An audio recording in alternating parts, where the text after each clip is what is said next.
Bonjour à tous et bienvenue dans ce nouvel épisode de Puzzle, en tout cas le 5e depuis que nous avons commencé. Ce podcast, vous le savez, a pour objectif évidemment de rassembler les petites pièces de la vie quotidienne et d'en faire une belle image, en tout cas de comprendre certains phénomènes. Aujourd'hui, on va aborder un thème très important et très crucial, c'est les finances. On va parler finances avec un invité exceptionnel. Il s'appelle Junior Toukeba, que j'ai le plaisir d'accueillir dans ce podcast. Bonjour Junior et bienvenue. Bonjour. En tout cas, on va parler d'argent. Ouais. C'est pas toujours évident, c'est un sujet tabou. Parler d'argent en Afrique, surtout de comment le dépenser et intelligemment. Pour commencer, est-ce que tu peux nous parler de toi? C'est quoi ton parcours exactement? Qu'est-ce que tu es? Qu'est-ce que tu fais? Ok, merci. Déjà, merci pour l'invitation. Je t'en prie. Dans ces beaux et impressionnants plateaux. Merci. Je suis très flatté. Merci beaucoup. Déjà. Alors, pour parler de moi, je suis, comme vous l'avez dit, je suis Junior Toukeba. Junior Toukeba, j'ai une formation en économie. Je suis économiste de formation. J'ai fait de l'économie monétaire. Et j'ai commencé ma petite carrière dans un cabinet d'audit. Donc, je suis auditeur de formation aussi. Et c'est le cabinet d'audit que j'ai embrassé le secteur bancaire. Que ça fait déjà plus de 10 ans. J'ai embrassé les secteurs bancaires et essentiellement dans tout mon petit parcours bancaire, plus un peu en audit et contrôle, donc je dirais dans la gestion des risques bancaires. Voilà un peu ce que je fais et présentement je suis consultant, je suis formateur et conférencier. Voilà. Parfait, merci pour cette présentation de ce que tu fais. Okay. Moi j'ai une première question et c'est toujours des questions qui piquent, ça en tout cas c'est la marque déposée de ce podcast. Ouais. Puisqu'on parle d'éducation financière, est-ce qu'il existe des personnes mal éduquées financièrement? Mal éduquées financièrement, je ne veux pas dire ça. Okay. Mais seulement que, vous savez, moi j'ai toujours donné un peu une petite anecdote sur l'argent. Vous savez, l'argent, vous voyez un peu quand on veut construire une maison. Oui. C'est-à-dire quoi? Il faut lui donner une orientation. Quand vous lui donnez une orientation, il va là où vous l'indiquez. Ok. Ouais. C'est-à-dire que quand on met ses goulottes, la pluie n'est pas encore arrivée. On les met juste pour dire à la pluie, quand tu viens, va de l'autre côté. Et l'argent, quand vous ne mettez pas des orientations, c'est comme l'eau de la pluie, il va là où il veut. Et vous connaissez les conséquences quand l'eau va là où il veut. Qu'est-ce qu'il crée? Des érosions. Ok. Et je vais appeler ces goulottes-là comme l'éducation financière. C'est-à-dire donner une orientation à l'argent. Pour que quand il arrive, qu'il ne vous détruise pas. Pour que quand il arrive, que vous lui donnez déjà des orientations en disant que quand tu arrives, écoute, voilà ce que moi je prévois. Tu vas au loyer, tu vas à la scolarité des enfants, tu vas faire ceci, tu vas faire ceci. Mais quand il n'a pas trouvé deux orientations, c'est lui qui vous emporte là où il veut. Vous vous retrouvez quelque part là où vous ne voudrez pas parce que c'est l'argent qui vous a amené là et du coup vous êtes perdu. Voilà un peu. Donc c'est important d'être éduqué financièrement. Exactement. C'est quoi l'importance? Pourquoi? Oui, c'est important d'être éduqué financièrement, juste parce que, vous savez, il faut vous essayer un peu de changer la relation homme-argent. Ok. Parce que quand vous n'avez pas ça, d'emblée, vous pouvez vous lancer dans tous les projets du monde entier. Si le projet dans lequel vous vous lancez, parce que automatiquement, quand quelqu'un se lance dans un projet, c'est pour un but lucratif. C'est juste pour gagner quelque chose. C'est pour faire du profit. Mais ces profits, il faut l'orienter. Parce qu'après, vous voulez avoir une pérennité, ces profits. Vous voulez que le business puisse partir dans 10 ans, dans 20 ans, 30 ans. Mais cette pérennité n'est que garantie quand déjà vous arrivez à faire une nette différence entre votre capital et votre bénéfice. Si vous êtes entrepreneur, vous savez faire la différence entre votre poche et la poche de l'institution. Et vous savez au moins planifier vos dépenses. Vous savez que ces mois ici, voilà les charges que nous avons, les charges d'exploitation de l'institution. Voilà, ça c'est ce que nous avons prévu. Voilà l'excédent, qu'est-ce qu'on va faire? On peut se projeter, on va ouvrir un autre point de vente. On va ouvrir ceci avec ceci et tout ça. Et ça vous permet cette éducation juste de pouvoir avoir des idées bien structurées. une idée bien éclairée sur les orientations de l'argent que vous voulez utiliser. Parce que je peux vous dire, vous savez qu'il y a des gens qui ont du mal à passer une nuit avec 100 $. Vous savez? Justement, c'est à ça que je voulais qu'on en vienne. Ouais. Parce que là, je comprends que tu t'exprimes comme ce formateur, expert et tout ça dans les finances. Oui. Mais admettons, tu parles à un jeune homme de 12 ans. Ok. À un enfant, un petit garçon de 12 ans, Ok. à qui sa mère ou son père a remis, on va dire, allez, de l'argent de poche. J'espère qu'on en donne encore aujourd'hui, hein, l'argent de poche. J'espère. Ok, admettons qu'on lui donne de l'argent de poche, 20 $. Ok. Lundi matin. Et lundi soir, il n'a plus rien. Comment tu trouves ça? C'est quoi que tu lui donnes comme conseil pour qu'il apprenne justement à... Qu'est-ce que tu lui dis concrètement? Qu'est-ce qu'il doit faire? Ok. Vous savez que déjà, l'éducation financière, malheureusement, ce sont des concepts qui paraissent un peu nouveaux. Ok. Autrefois, nous ne l'avons pas su, nous tous. Avec l'expérience, quand on arrive à donner l'éducation financière même aux grandes personnes, la réponse c'est quoi? Elle dit, si vous serez venu plus tôt, je ne serais pas devenu ce que je suis aujourd'hui. Alors, c'est-à-dire que déjà l'éducation financière, il faut l'inculquer déjà de le bas âge. Faire comprendre déjà aux enfants. Vous savez qu'avec les enfants, c'est très facile. Ok. Qu'est-ce qu'il faut leur dire? Écoute, tout ce que je te donne ne bouffe pas tout. Mais dans sa tête, il veut payer quelque chose qui a la valeur de 20 $ justement parce que c'est son argent de poche. Faites-lui comme ça, vous dites que, écoutez, je te donne 20 $, mais tu as une semaine avec. Tu vas gérer pendant une semaine. Ah, il faut lui donner un délai d'utilisation. Ok. Délai d'utilisation. Parfait. Tu vas gérer ça pendant une semaine. Et sache que tu ne peux pas revenir vers moi avant la fin de l'échéance que je t'ai donnée. Ok. Ah, et papa, je voudrais acheter ceci. Vous lui faites comprendre que tu vois les petits jouets qui est vendu chez toi à l'école, à la récréation, tu as la possibilité de t'en procurer. Ok. Ça coûte combien? Ça coûte, écoute, si tu commences à épargner dans ce que je te donne, 3000 et tout ça, essaye de diminuer un peu, vois un peu, essaye de voir un peu ce que tu penses qui n'est pas assez important par rapport à l'autre. Tu peux arriver à t'en procurer avec ce que je te donne aussi. Ça marche. Je peux vous dire qu'avec les enfants ça écoute. Les enfants, c'est d'ailleurs les cerveaux le plus facile à manipuler. Exactement. Attends, mais est-ce que tu penses, parce que moi ça m'intéresse parce qu'on parle justement d'éducation. Oui. On éduque un enfant pour lui apprendre à gérer cet argent qu'on lui a donné, qu'il a obtenu sans effort. Oui. Tu préfères le parent qui donne 20 $ parce que l'enfant a travaillé, il a rangé sa chambre, il a fait quelques travaux à la maison. Ok, tiens, c'est ta récompense, mais ne l'utilise pas jusqu'à... Voilà, t'as une semaine pour utiliser ça. Ou celui dont les parents ont tout et l'enfant n'a rien fait, on lui donne 20 $. À ton avis, lequel de ces deux enfants apprend le mieux justement à utiliser son argent? C'est lui à qui on a donné des délais. Ok. Ouais. Peu importe s'il a fait un travail ou pas. Bah, il a fait un travail ou pas, mais déjà parce que vous êtes en train de le préparer, parce qu'au finish, il va sûrement un jour aussi à commencer à gérer, mais ça va rester dans sa tête. Papa me remettait quelque chose, mais il me donnait un délai, il me disait de l'utiliser en bon enfant. Et à chaque fois toujours, je ne pouvais pas revenir vers lui avant l'échéance, parce qu'il me donnait un délai. Et ça va de génération en génération. Ok. Et donc aujourd'hui, est-ce que tu estimes que avec tout ce qu'on a comme publicité qui nous tombe dessus, est-ce que pour l'adulte moyen, je veux dire entre celui qui a entre 25 ans et 35 ans par exemple, est-ce qu'il est capable de gérer ses pulsions face au désir d'acheter quelque chose? J'ai de l'argent, j'ai vu quelque chose à la télé, je vais l'acheter. Est-ce que c'est facile de gérer ça justement? Oui, c'est quand on n'est pas bien éduqué financièrement. C'est vrai déjà. Quand déjà on n'est pas bien éduqué financièrement, ça cause déjà un souci. Là, je voudrais peut-être vous parler d'un simple concept. Oui. Qui est un stimulateur de pouvoir gérer des soucis comme ça. Ok. Savoir faire la différence entre ce qu'on appelle un besoin et un désir. Très bien. Vous savez les besoins, c'est quoi? Il est primordial. Les besoins, c'est le foufou. Il faut manger. Il faut manger. Les besoins, c'est l'éducation. Les besoins, c'est quoi? C'est payer ces factures de la régie des eaux de la SNEL. Qui ont certes des conséquences. Si je ne le fais pas, il y a une conséquence. Vous ne payez pas les frais de scolarité, l'enfant est chassé. Vous ne payez pas l'alimentation à la maison, on dort affamé, c'est compliqué. Ok.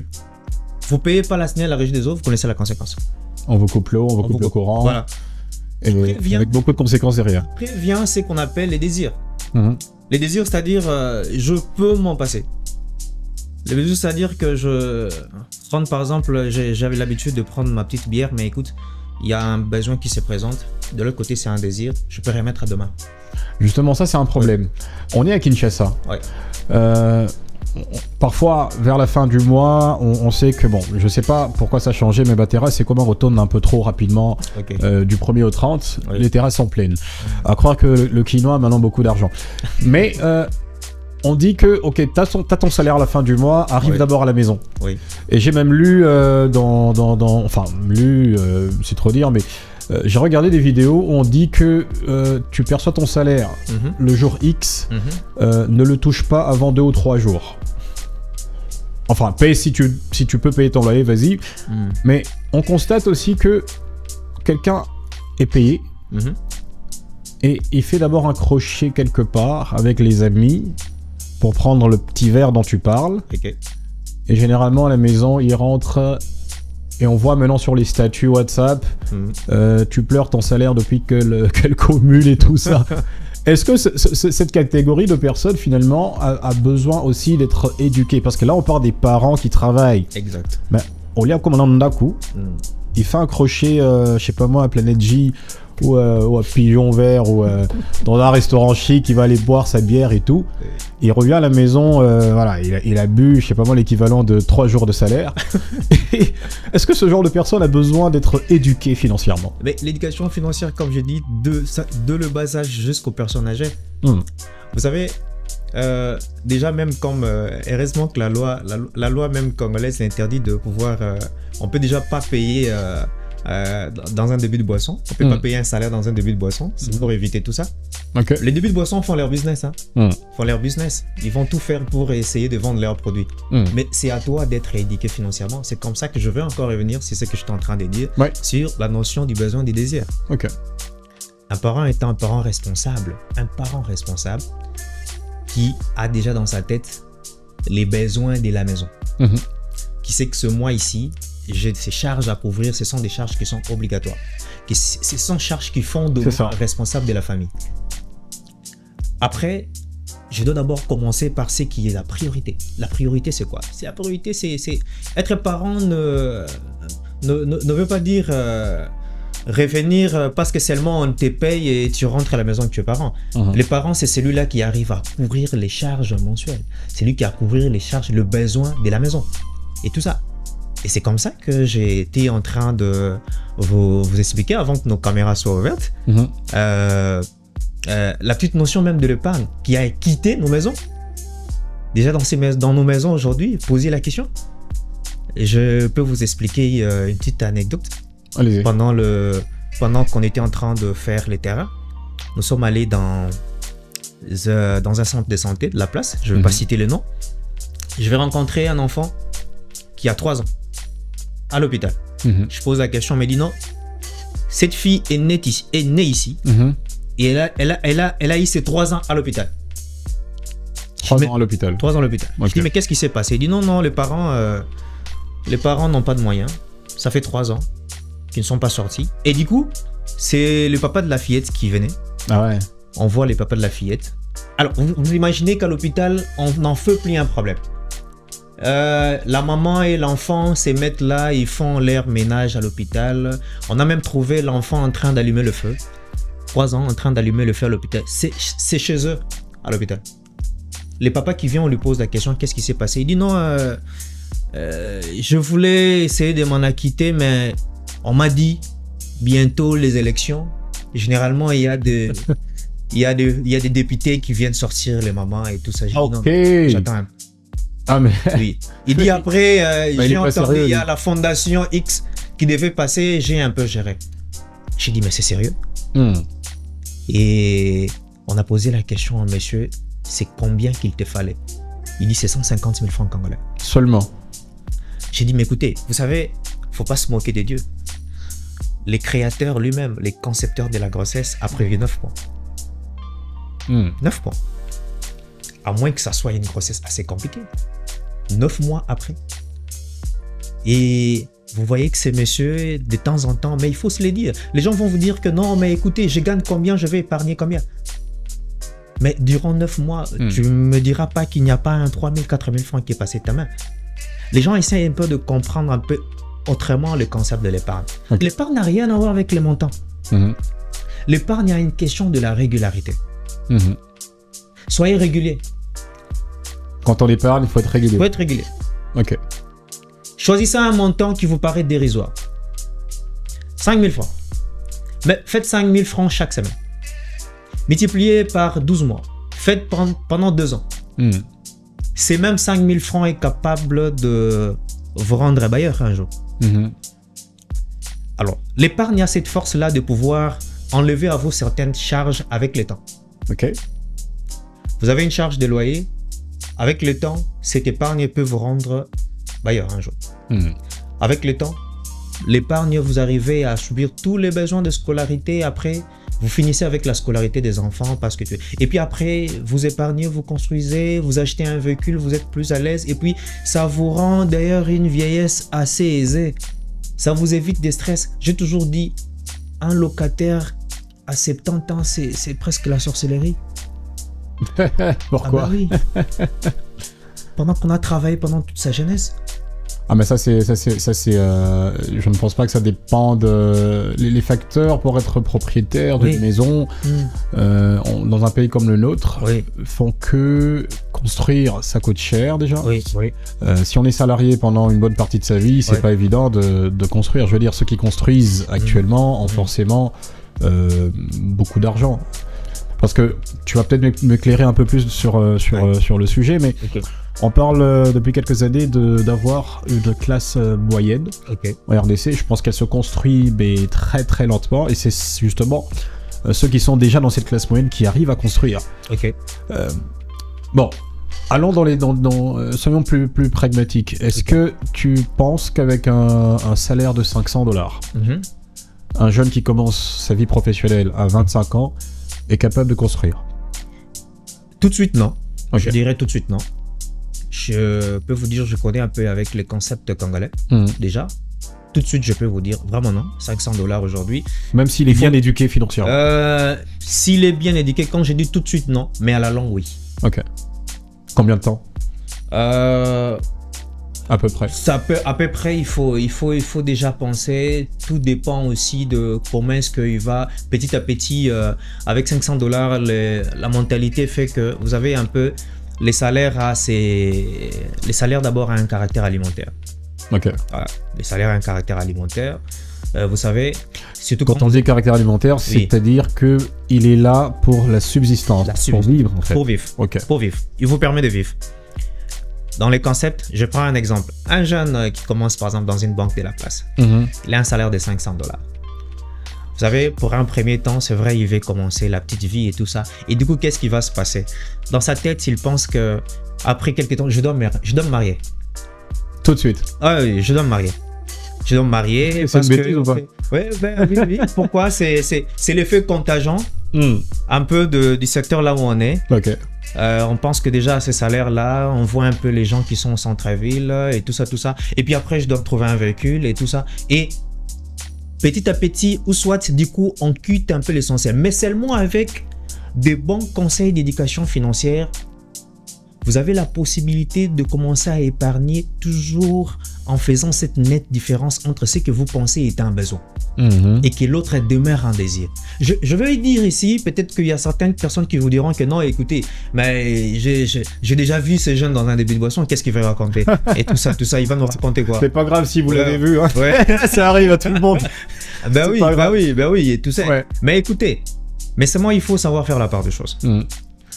Quand réellement c'est un désir, les désirs on dit que c'est pas mal, mais seulement qu'il faut prioriser les besoins.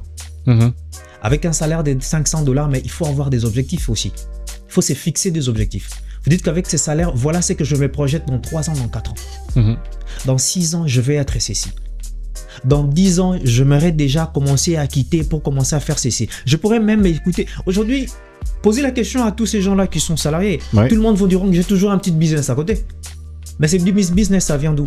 Comment ils le font? Si avec leur salaire, on arrive à épargner après? C'est comme ça que j'étais, pour répondre à votre question, Mm. pour un premier temps, non. Mais déjà, quand on arrive à associer déjà le revenu de son business qu'on a à côté et son petit salaire, on peut déjà commencer à penser petit à petit, après des années, à C'est ça. ces projets, C'est ça. à faire ça. Et aujourd'hui, il existe de petites banques qui peuvent accompagner des petits entrepreneuriats.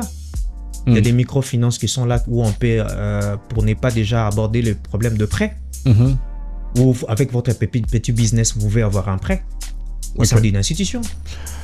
Ça me fait penser à quelque chose et Ouais. ça va être le pont justement pour aborder l'autre aspect parce que là on parlait des individus, on va Oui. parler maintenant des institutions justement Ok. financières. Ok. Plus jeune, en tout cas je crois que c'est le cas de beaucoup de ceux qui nous écoutent en ce moment. En tout cas si tu as entre on va dire 30 et 40 ans, en tout cas plus jeune forcément au box à carte. Je ne sais pas si les jeunes connaissent ou si ça existe encore. Qu'au box à carte. Pour explication, tu vas dans le kiosque ou le Ligablo du coin, Ouais. il y a toujours un vieux qui était là. Si tu arrives, tu lui dis là au box sa carte. Il a sa petite carte là. Il a son carnet, tu Ouais. t'inscris. Ouais. Je veux dire, on avait quoi 10 ans, 11 ans, Ouais. 9 ans, on apprenait déjà à Robox sa carte pour Ouais. épargner. Il y avait le phénomène où on mettait de l'argent dans les bouteilles. Ok. On mettait de l'argent également sous le lit. Ok. Je pense, si je me souviens bien, que si j'ai eu à dépenser l'argent en Robox sa carte ou bien que je gardais dans la bouteille, en tout cas c'était pour une chose. J'avais envie d'acheter des biscuits. Moi c'était ça. Moi je me disais, en plus à l'époque il y a des biscuits là qu'on appelait les vrais là, les véritables petits beurres là. Ouais, ok. Ah mais j'adorais, c'était bien, c'était Ouais, super bon. Ouais. Et moi quand je mettais l'argent là-bas, vendredi matin, parce que tu peux pas aller chercher tous les jours, tu vois. Ouais, Donc ouais. tu viens lundi, vendredi matin, à la limite samedi matin, quand Ok. tu arrives, Mm. ma béca dans ce petit point là, zaté, aïe. Là t'es dans tous tes états, tu pleures, t'as 10 ans, t'as 11 ans, mais tu pleures, tu te dis, Oui, mais il oui, est parti oui. où? Oui. Et là on te dit, non, Azoya, il a pas encore ouvert. Et t'es capable d'attendre là-bas 1 heure ou 2, juste Ok. pour récupérer ton argent. Ça, c'était un peu ce qu'on faisait. Ok. Est-ce que tu penses que ça aide les jeunes, au fait, à aller à avoir cet esprit-là et à épargner, au fait? Ok. Alors, très bonne question. Alors, il faut déjà... ici, j'y reviens à la question où épargner. Ok. Alors, vous avez déjà évoqué... Pas dans un kiosque. pas dans un kiosque. Vous avez déjà... Vous-même, vous avez déjà invoqué un inconvénient. Ouais, Le monsieur n'est pas là. il est pas là. Qu'est-ce qu'on fait? Et déjà, je me rappelle, les gens se posaient pas de questions, c'est qu'est-ce que lui gagnait en faisant ça? Parce que généralement, il Ouais, c'est récupérait... vrai, hein. Il y avait toujours une case qui lui revenait. Ouais, mais je me souviens plus trop. Dites-nous un peu en commentaire, vous, les gens qui continuez à faire ça. Quand on m'en voit que sa carte est pas la bilan, vous gagnez quoi en fait en réalité? Parce que moi je comprenais pas. Je dépose mon argent et peut-être tu déposes 20 centimes, un truc comme ça, et après ok. tu viens récupérer. Non, mais jusqu'à ce jour, il y a des gens qui font ça. Ah ouais? Oui, il y a des gens qui font Bon, je vais le faire par nostalgie. Hein. Oui, Je commence oui. demain. Je commence demain, je pense. ça. Mais je suis sûr et certain que de ce que je vais te dire, Ouais. à la fin ici, je crois que peut-être tu iras moins. Peut-être tu vas moins conseiller aux gens d'y aller. Juste par nostalgie. Oui, Parce que ça me manque de faire ça. Ok, le petit beurre sûrement aussi. Oui, ça aussi. Alors déjà, ça présente un gros risque Ok. aujourd'hui. Ça représente un risque, comme vous l'avez dit. Le monsieur ne peut ou ne pas être là. Ces messieurs-là, déjà, ce sont des gens qui ont sûrement l'habitude de pouvoir, ce qu'on appelle en économie, thésauriser l'argent à la maison, c'est-à-dire garder l'argent. Thésauriser, c'est-à-dire ne pas mettre dans les circuits bancaires, Exactement. garder à la maison. Et Konzo, comme on Et dit. Konzo, avec tous les risques. Il peut y avoir incendie. Aujourd'hui, on a tous les phénomènes d'insécurité que vous connaissez dans la ville, Colonna et autres, et tout ça. Vous arrivez un matin, il a un petit qui vient souvent à Outara Njili. Je n'ai pas dit les gens d'Njili sont mauvais. Les habitants de Njili, on vous aime, hein, vous savez. Ouais, moi, je t'aime bien aussi. Peace and love. Ouais, ok. Ok. Alors, le petit qui vient, tout le monde sait, comme ces gens-là qu'on dit, qu'il y a toujours un petit cousin là. Adam Maboro Milai. Vous n'êtes pas là à la maison, vous savez que là où vous gardez, mais écoutez, vous êtes inquiet hein, C'est ça. quand il est à la maison et tout ça. Alors déjà, je dis pas que c'est mauvais, mais qu'il représente un risque assez élevé. Aujourd'hui, les gens peut-être vont sûrement me dire en commentaire qu'est-ce qu'il raconte. Il va nous dire qu'il faut aller à la banque. Oui. T'es Aujourd'hui, obligé d'aller à la banque. il faudrait penser aller à la banque. La banque, c'est vrai qu'aujourd'hui, quand j'étais en train de vous l'expliquer, c'est vrai qu'aujourd'hui, il n'y a pas assez de confiance. La confiance a beaucoup diminué avec les secteurs bancaires aujourd'hui, mais il représente un secteur qui donne assez de sécurité aujourd'hui. Déjà, une banque a de l'assurance, ok? Une banque déjà est dotée de l'assurance. Vous pouvez vous réveiller un matin, vous allez dans une banque de la place, vous déposez de l'argent, aussitôt que vous faites un détour, bouf, ça explose. Mais ça, c'est pas votre problème. La banque est assurée. Ben, la banque est assurée. Il y a une assurance. Déjà, je crois que ça doit être une obligation des régulateurs de la Banque centrale. Qu'une banque est assurée. Aujourd'hui, même à la banque, aujourd'hui, on a ce qu'on appelle le plan de continuité d'activité, le PCA. Ça veut simplement dire aujourd'hui, toutes les banques présentes au sein de la Banque centrale ont un plan de continuité d'activité. Et tout le monde aujourd'hui, comme on a sur Google, tout ça, il y a des clouds où on garde des données quelque part. Aujourd'hui, on peut avoir ce qu'on appelle un risque opérationnel. Dans une banque, il y a incendie, il y a inondation, il y a ceci, mais on a 1001 façons de pouvoir récupérer les données. Des données que vous n'aurez pas chez les papas du coin. Il a dit, écoute, on a envoyé la fiche, je ne sais même pas combien tu as donné. Exact. Ben oui. Et déjà, je peux vous dire déjà qu'il représente une plus grande assurance pour pouvoir déjà épargner votre argent. Même si le papa du coin, il était très consciencieux, quoi, je veux dire. Bon. En tout cas, toutes les années où j'ai fait ça, j'ai jamais eu de problème avec eux. Mais parfois, on a des problèmes avec les banques. Par contre, tu vas au distributeur, mon Ebimaté, tu vas au guichet, oh non, il y a un monde fou parce qu'il y a un couac électronique et tout ça, ça passe pas, il y a des problèmes de connexion, tu peux pas retirer. Autant garder son argent à la maison, le thésauriser, comme tu le disais tout à l'heure, parce que, écoute, tu le disais en début que voilà, quand tu perçois ton salaire, ça a un caractère alimentaire. J'ai besoin d'argent là maintenant. J'ai un peu d'argent à la banque et j'en ai un peu dans mon mobile money. Et je peux pas le retirer. Je peux pas parce que la connexion ne passe pas. C'est un besoin urgent. Est-ce que tu conseillerais d'avoir toujours un peu d'argent à la maison? Je veux dire, la tradition comme on faisait avant. C'est-à-dire que tu as de l'argent à la banque, dans ta poche, et Silly. Mais tu sais que quelque part à la maison, dans une bouteille là. Au bon moment, tu sais pas combien, mais il y en a. Mais là, je dirais oui et non. Oui, parce que c'est vrai qu'il y a toujours un petit montant qu'on a souvent l'habitude de mettre toujours à côté qu'on appelle les imprévus. Toujours avoir des imprévus. Écoutez, on est dans une famille africaine. À tout moment, il y a toujours des petits deuils. Il y a toujours des petits mariages. Nous, par exemple, nous, du Congo central, nous, on est les Noko et tout ça. C'est qu'on appelle chez nous les Banankasi. Il faut toujours contribuer. Il y a une fête, il y a ceci, il y a deuil et tout ça. Il est toujours prévu de voir quelque chose à côté. Mais il ne peut pas être un montant assez important que quand c'est là est perdu, qui peut causer préjudice sur tous les restes. En tout cas, je peux le dire, pour dire que c'est pas indiqué, mais je ne vous interdis pas aussi, c'est aussi important. Parce qu'on peut toujours faire écho. Vous savez qu'aujourd'hui, la banque aussi joue avec la technologie. C'est la technologie aujourd'hui. Aujourd'hui, c'est heureusement qu'aujourd'hui, on a l'avantage. Les mobile banking se sont joints aux banques pour essayer de faciliter aussi les moyens de paiement. Aujourd'hui, ça peut être les 30 juin, mais les gens peuvent faire un retrait aujourd'hui.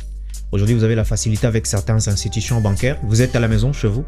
Vous quittez d'une banque X vers M-Pesa, vers Airtel Money et tout ça. C'est possible aujourd'hui. Orange Money. Oui, ça vous facilite la tâche. Ou Orange Money, oui. Ça vous facilite la tâche de pouvoir avoir votre argent et la banque à la main, la banque au téléphone aussi. Pour essayer de pallier aussi à ces problèmes de pouvoir toujours faire la file d'attente, aller à la banque, patienter, tout ça. Vous savez, c'est toujours pas évident quand vous allez à la banque les matins. Comme non, moi j'ai horreur de ça. Moi je n'attends pas.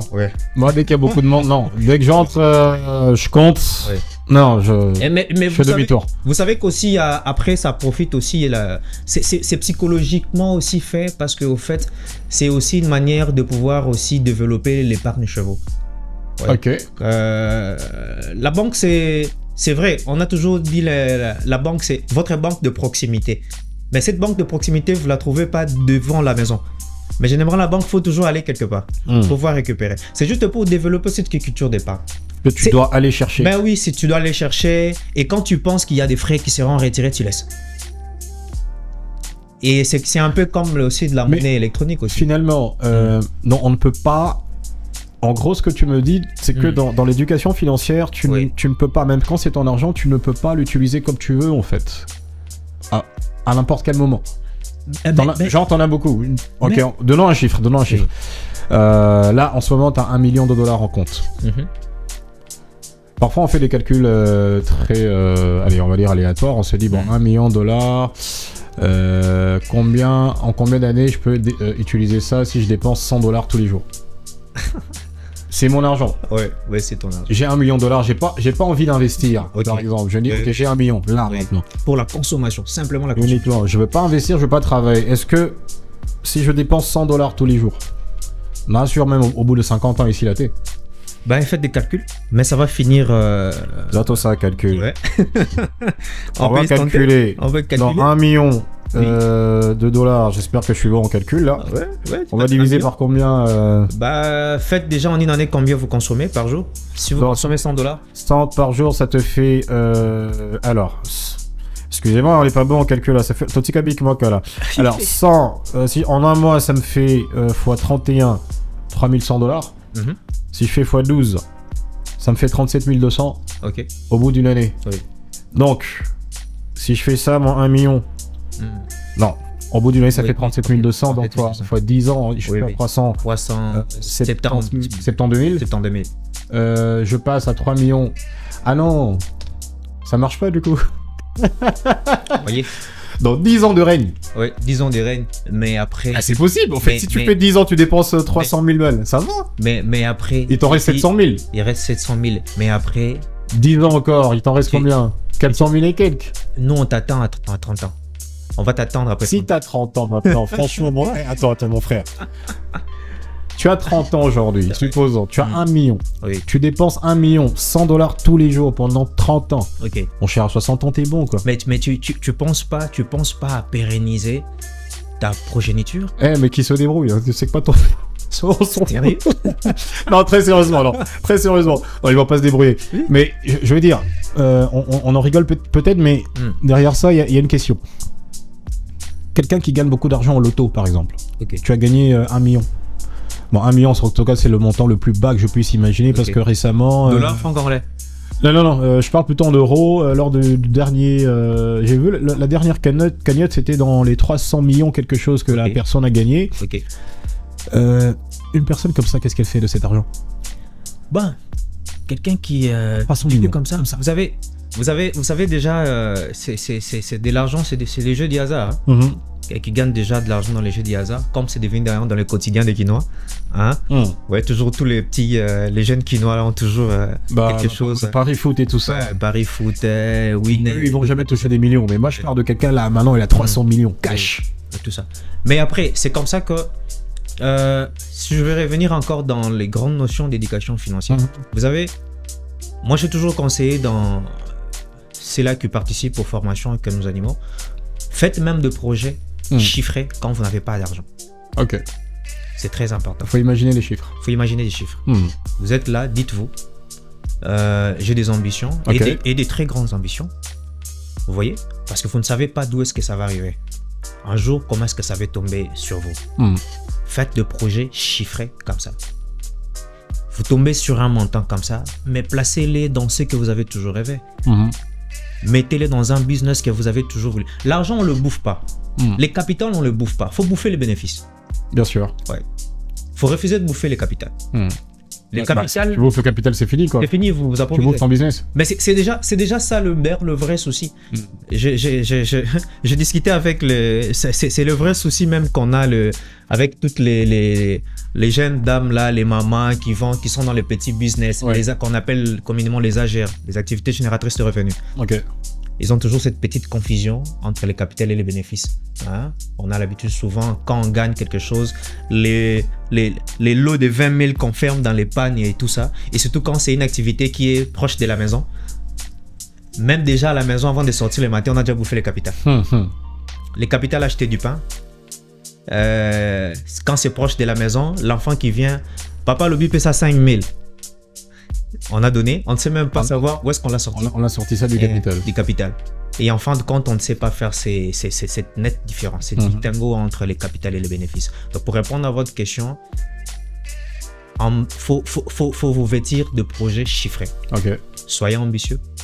Mettez-vous, on a tous posé la question aux jeunes. Moi, je vais devenir ceci et tout ça, mais comment est-ce que tu te projettes dans l'avenir? Qu'est-ce que tu veux être? Qu'est-ce que tu veux te projeter? Ton projet, c'est chiffré à combien? Tu veux faire quoi? Est-ce que tu as un petit business plan? Il va te coûter combien si aujourd'hui je te remettais 1000 $? Tu vas faire quoi? C'est comme ça qu'il s'épère. Exact. Tout le monde veut avoir de l'argent pour lancer son business, mais est-ce que c'est chiffré? Est-ce qu'il a déjà pensé sur la pérennité? Combien ça va lui coûter? Lui-même va gagner combien? Après 10 ans, comment est-ce qu'il va continuer à pérenniser cette activité? Vous voyez là, c'est pas chiffré. Tout le monde veut avoir... Et vous lui remettez 1000 $ et il va vous dire que non, à quoi? C'est ça le projet. C'est ça. Ah ouais. J'ai une question justement, Junior Tokeba. Oui. Selon toi, c'est quoi avoir un rapport malsain à l'argent? Une personne qui a un rapport malsain à l'argent, c'est qui? Qu'est-ce qu'elle fait exactement? C'est lui qui lui donne de mauvaises orientations. C'est lui qui donne des très mauvaises orientations à l'argent. Pour essayer de revenir encore sur ce que je vous ai dit, le petit exemple, l'argent, comme on dit, c'est l'eau de la pluie. Vous lui donnez une orientation. Vous sortez les matins, tu dis, j'ai 1000 $. 500 $, toi reste à la maison. 100 $, toi accompagne-moi. Il ne fait que ce que vous lui demandez. On dit c'est un bon maître, c'est ça? Mauvais serviteur. Bon maître et un... Non, un bon serviteur, un mauvais maître, voilà. Bon serviteur, mauvais maître. Et comme étant chrétien, on dit aussi la racine de tout le mot. C'est quand on aime l'argent. Ouais. L'argent, racine de tout le mot. C'est-à-dire que cette orientation, ces rapports homme-argent, c'est vous qui devez dominer sur l'argent. Mais la tentation est forte. Oui, mais la tentation est assez forte. Mais il y a des possibilités, des techniques pour pouvoir essayer de fuir cette tentation aussi. Comme je vous ai dit, entre autres, par exemple, savoir faire cette nette différence entre les besoins et les désirs déjà. Comment on lutte contre ça? Comment lutter contre l'envie, ce désir parfois incontrôlable de dépenser, de tout dépenser? Vous êtes très dépensif. Évitez d'avoir plus de liquidité sur vous. On a toujours, si vous pensez pas, vous n'avez pas confiance aux banques où aller déposer ceci et tout ça, n'amenez qu'avec vous l'argent nécessaire. Quand vous allez faire une course, quelque chose comme ça, vous allez acheter quelque chose, vous savez que je vais en ville, je vais acheter quelque chose qui va me coûter entre 20 $, mais vous amenez 100. N'en faites pas, vous allez tout bouffer. Soyez très économe. Ce que tu dis, c'est important. J'aimerais qu'on reste un peu dessus. Oui. Tu dois aller acheter un truc qui coûte 50 $. Oui. Combien tu sors avec combien de la maison? Vous connaissez, mettez en ligne de compte le transport que ça va vous coûter. Mettez quelque chose un peu pour l'imprévu. Le truc peut se retrouver à la hausse. Une nette différence peut-être d'un 5 $ de plus et tout ça. Et pourquoi pas sortir avec 70 $. Donc la chose coûte 50, tu prévois que peut-être que le prix a changé. Je vais même aller à la limite amener 65 $. 65 $. Bah oui, 65 $. Comme ça, quand tu y vas, tu achètes et tu rentres. Tu n'achètes que l'essentiel pour lequel tu es allé. Mais j'aimerais qu'on parle un peu à nos amis garçons parce que je sais que Bélène va t'avoir dépenses. Au Bimi Boué, effectivement, comme tu l'as dit, tu ne sors qu'avec le strict nécessaire pour faire la chose. En rentrant, il y a la position. On sent putain déjà la QG, on a déjà atterri. Ben oui, mais c'est ça. Et généralement, je peux vous dire, ça fait très mal. Imaginez-vous, vous êtes dans un début de boisson. La facture qui tombe sur vous, ça fait combien? 350 000 francs congolais. Comme ça. En dollars, ça fait déjà combien? On est à plus de 100 $. On est plus de 100 $. Ouais. Vous êtes un parent responsable. Vous rentrez chez vous à la maison.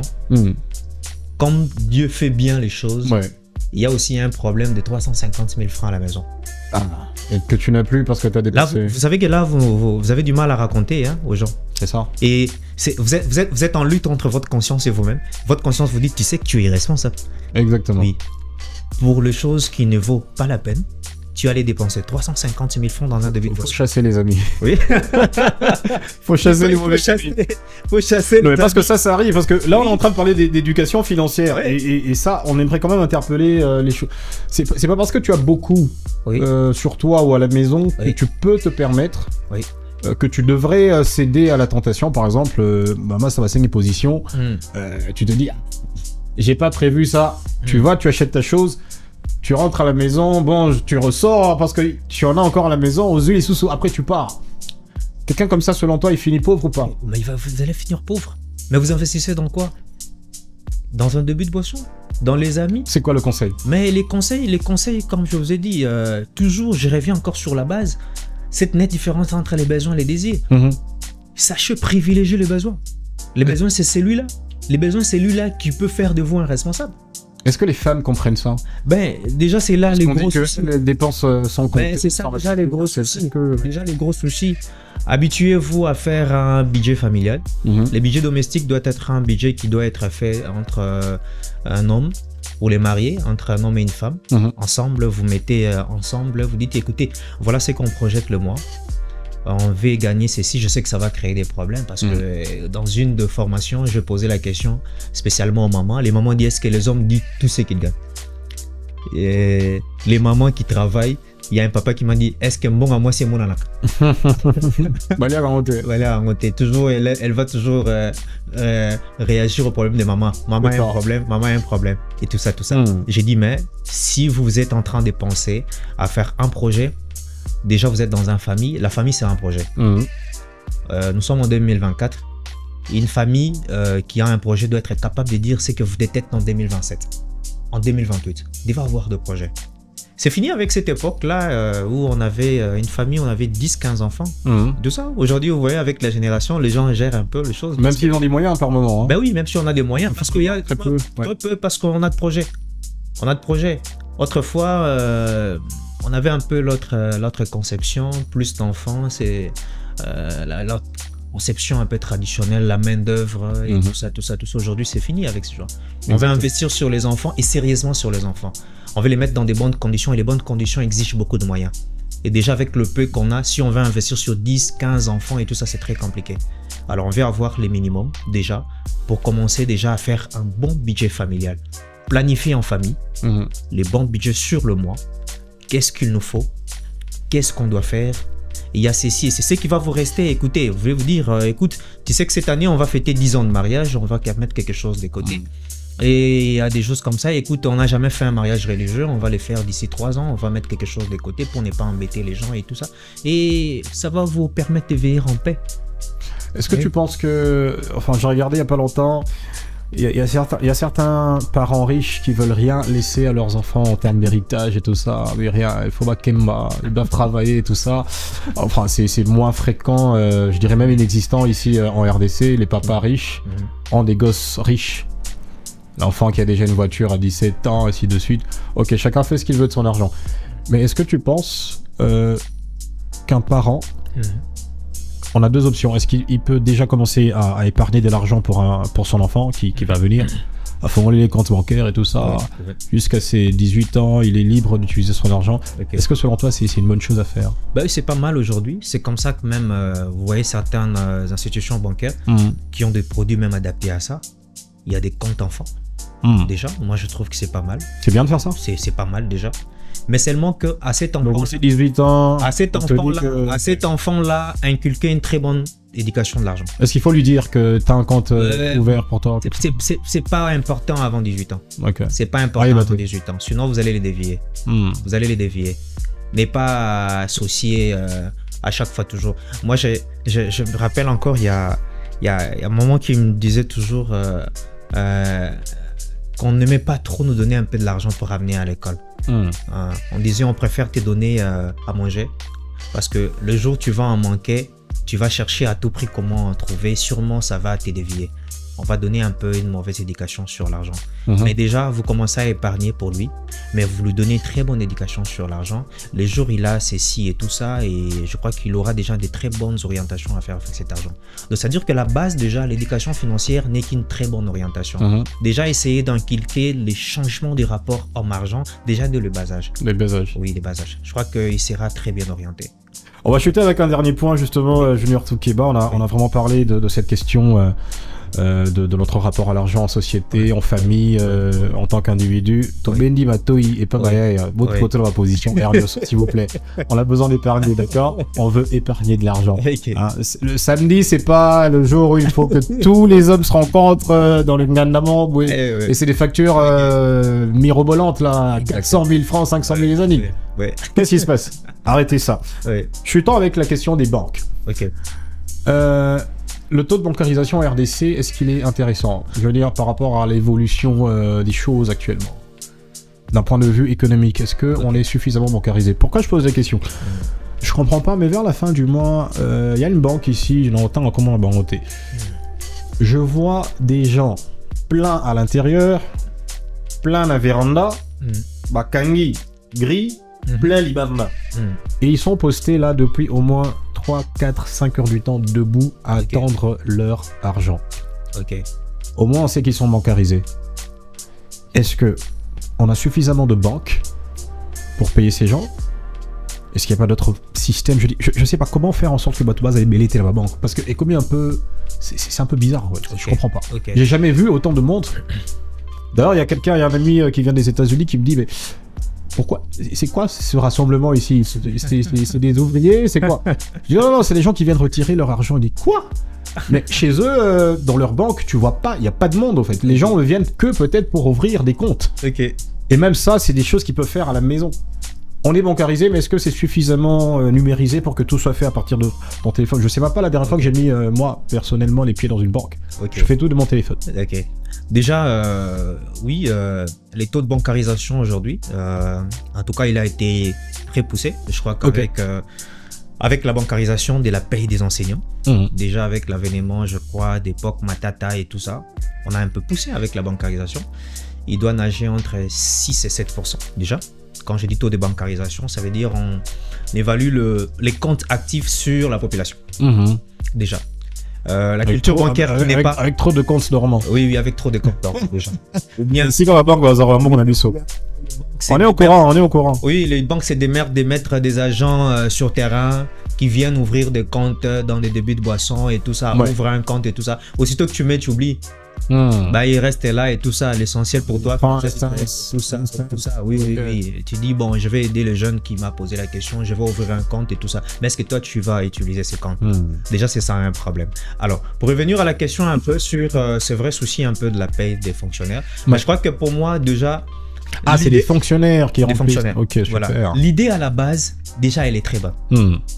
Parce que vous savez qu'il y a, avant l'arrivée de la bancarisation, ou encore déjà bancariser la paye des fonctionnaires, les secteurs bancaires ou soit encore le monde secteur financier s'est plaigné un peu parce qu'il y avait une grande masse d'argent qui circulait hors circuit bancaire. Déjà, c'était un problème. Déjà, pour lui-même, les régulateurs qui est la Banque centrale, c'est un problème. Il ne sait pas quantifier la masse monétaire qui est en circulation. La seule façon de pouvoir quantifier la masse monétaire qui est en circulation, c'est les chiffres que peuvent vous fournir des banques. Parce qu'on sait qu'il y a tel monsieur qui est venu déposer. Et encore pour vous dire, ça a permis encore la banque de pouvoir avoir son rôle d'antan qui lui est donné depuis sa création. De pouvoir essayer de faciliter ce qu'on appelle l'intermédiation financière. L'intermédiation financière qui n'est tout autre rattachée, ces gens-là qui sont en capacité de financement. Parce que j'ai un peu beaucoup d'argent, je vais épargner à la banque.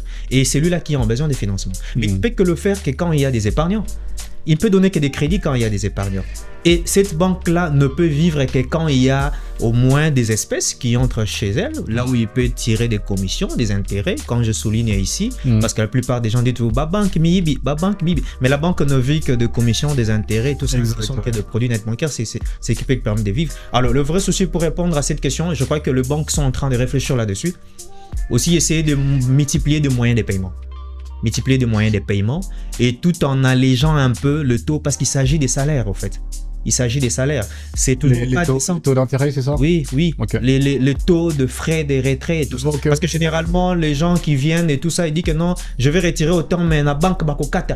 Et bon, tout ça. Il y a une banque là, quand tu vas retirer $100, bah, quand tu aussi, ça fait mal au cœur. Mais ça peut faire mal. Bah, mais bah, tout ça, mais... Je pense qu'un PSA qui est ici, non? Oui, je crois qu'ils ont fait une grande campagne de jeu de vie là et tout ça pour dire que MPSA, Bossengi, MPSA, APC. Bah, c'est juste pour répondre à ses vrais besoins. Non, qui pose ça en attendant la banque, mais.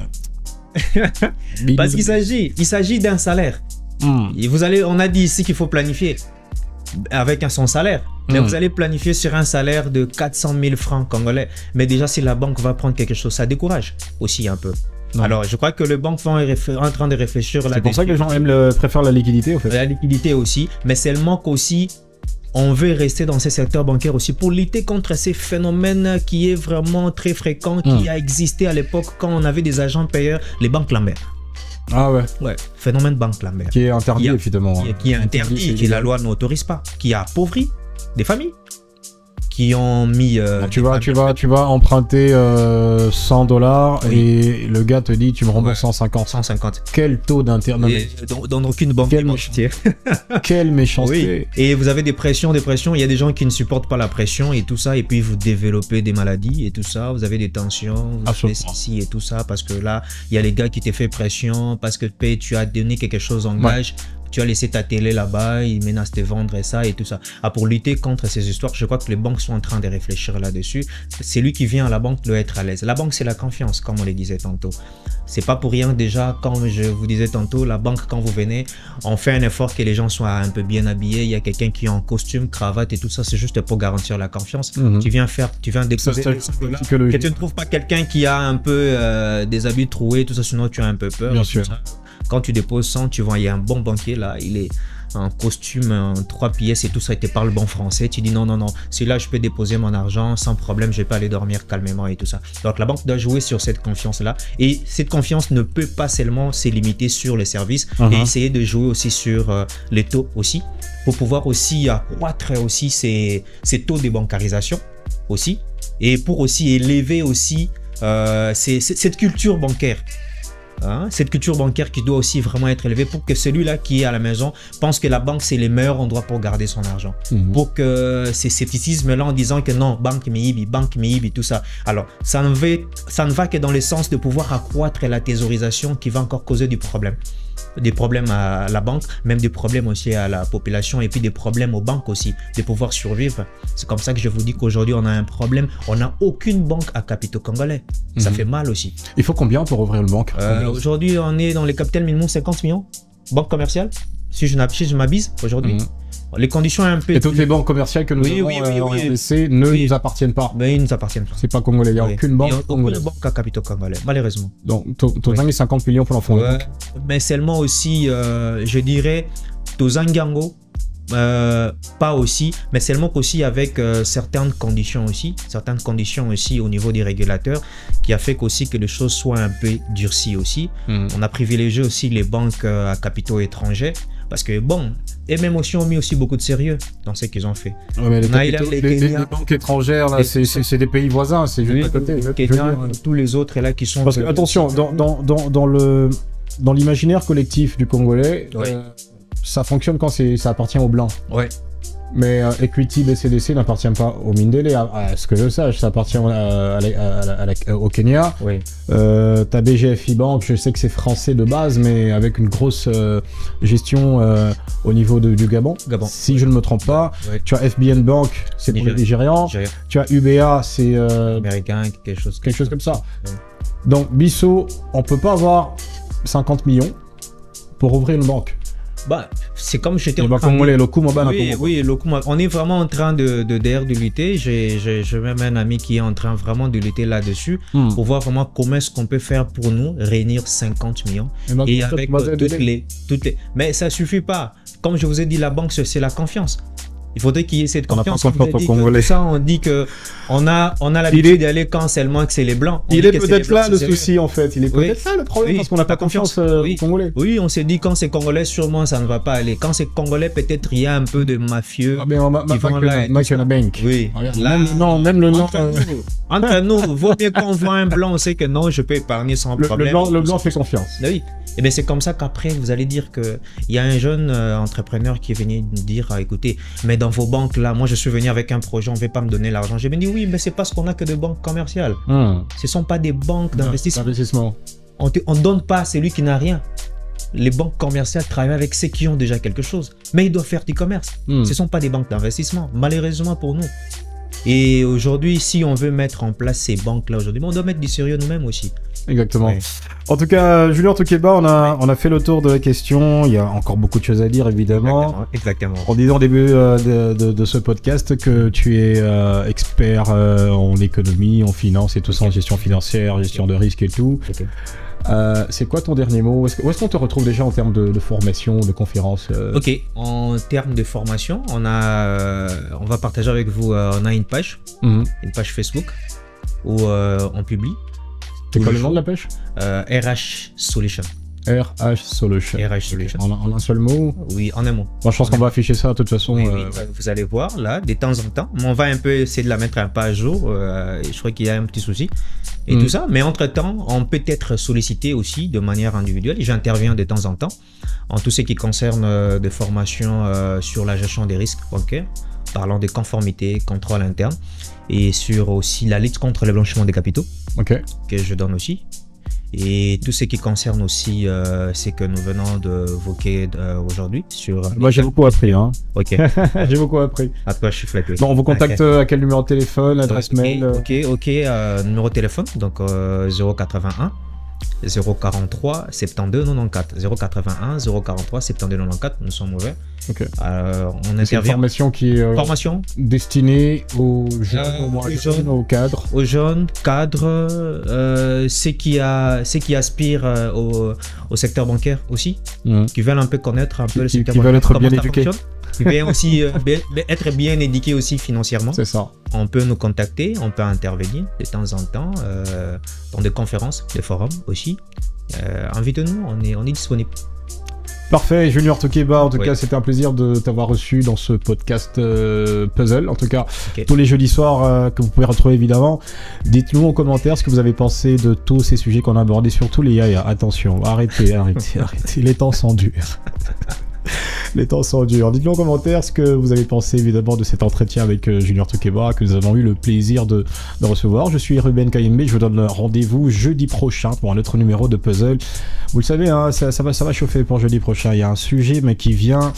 Laisse tomber mon frère, laisse tomber. Les femmes, ouvrez les oreilles parce que ça va être dingue jeudi prochain 18h sur Dream TV dans Puzzle.